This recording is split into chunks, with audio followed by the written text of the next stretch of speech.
IDTV మన ఉనికి మన వాణి.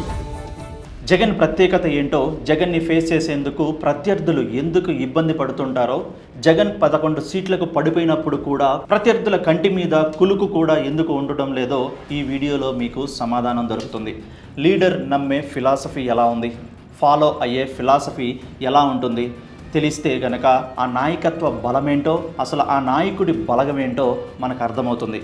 ఎస్, మీరు స్టాయిసిజం అనే మాట విన్నారా?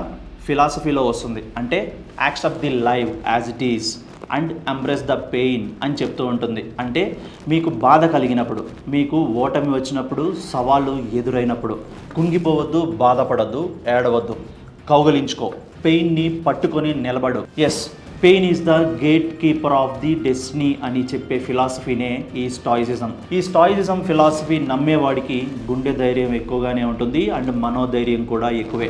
ఈ ఫిలాసఫీని ఫాలో అయ్యే వాళ్ళకి ఎక్కి ఎక్కి ఏడిచే సందర్భాలు ఉండవు. వీళ్ళు జనం తన కోసం ఏడవాలి అని కోరుకోరు.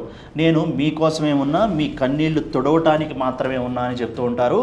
కష్టాలు ఎదురైనప్పుడు, సవాళ్ళు ఎదురైనప్పుడు, ఛాలెంజెస్ వచ్చినప్పుడు ఎస్ ఫేస్ చేస్తా. ఇంతకుముందు చాలా చూసా, ఇంతకుముందు గెలుపుని చూశాను, ఓటమిని చూశాను, ఇప్పుడు ఓడిపోయి ఉండొచ్చు, మళ్ళీ గెలుపు కోసం కొట్లాడతా, నిలబడతా అని మాత్రమే స్టబాన్గా చెప్పడమే ఈ స్టాయిసిజం అసలు ఫిలాసఫీ. కొట్టాడు, తీసుకున్నాం, మా టైం వస్తుంది, మేము కొడతాం. ఈ స్టాయ్ ఫిలాసఫీ జగన్కి ఎలా వచ్చి ఉండొచ్చు? పట్టుమని 35 ఏళ్ళు కూడా లేని సమయంలో, కుటుంబ విషాదం వెంటాడుతున్న టైంలో, ఢిల్లీ నుంచి ఒత్తిళ్ళు, వ్యూహాలు, ప్రతివ్యూహాలు వచ్చి మీద పడ్డప్పుడు, ఇక్కడ రాష్ట్ర స్థాయిలో అయితే డీమోరలైజ్ చేసి, డీఫ్రేమ్ చేసేసి, ఎత్తుకు పై ఎత్తులు వేస్తూ ప్రచారాలు, పుస్తకాలు పుట్టుకొచ్చాయి. అలాగే అప్పటి వరకు తన చుట్టూ ఉన్న స్నేహితులు అనుకున్న వాళ్లే వదిలేసి వెళ్ళిపోయిన రోజులవి. వీటన్నింటికీ మించి 16 నెలలు చుట్టూ చీకటిలా కనిపించినప్పుడు ఎస్, నేను నిలబడాలి, గెలవాలి అంటే నా అంతట నేను వెలగాలి అనే పట్టుదల నుంచి ఇదంతా మొదలై ఉండవచ్చా? నా కోసం ఎవరో ఉండటం కాదు, జనం కోసం నేను ఉంటాను అని నిరూపించాలి అనే అడుగు వేసి ఉండవచ్చా? అనే మాట నుంచి అడుగు పడి ఉండొచ్చా? బహుశా అక్కడి నుంచే ఈ స్టాయ్ ఫిలాసఫీ మొదలై ఉండవచ్చు.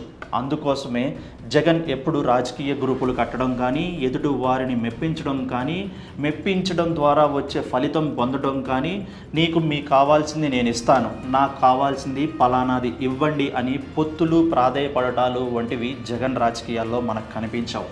ఎందుకు అనంటే నాకు కావాల్సింది నేను సాధిస్తా, అలాగే నా జనం కోసమే నేను నిలబడతా అని చెప్పడం, చెప్పిన దాన్ని చేతల్లో చూపించడం మాత్రమే ఈ స్టాయ్ ఫిలాసఫీ మనిషికి అలవాటు చేస్తుంది.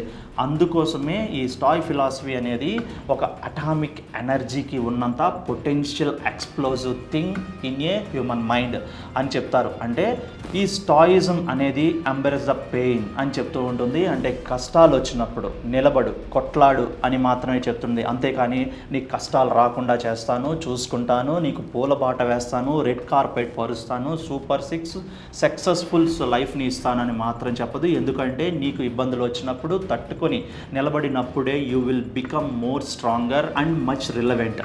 Nature is teaching that, nature is anticipating that from you అని మాత్రమే చెప్తూ ఉంటుంది. That is the way of, that is the how you should understand the nature అని చెప్పే ఫిలాసఫీ ఈ స్టాయిజం ఫిలాసఫీ.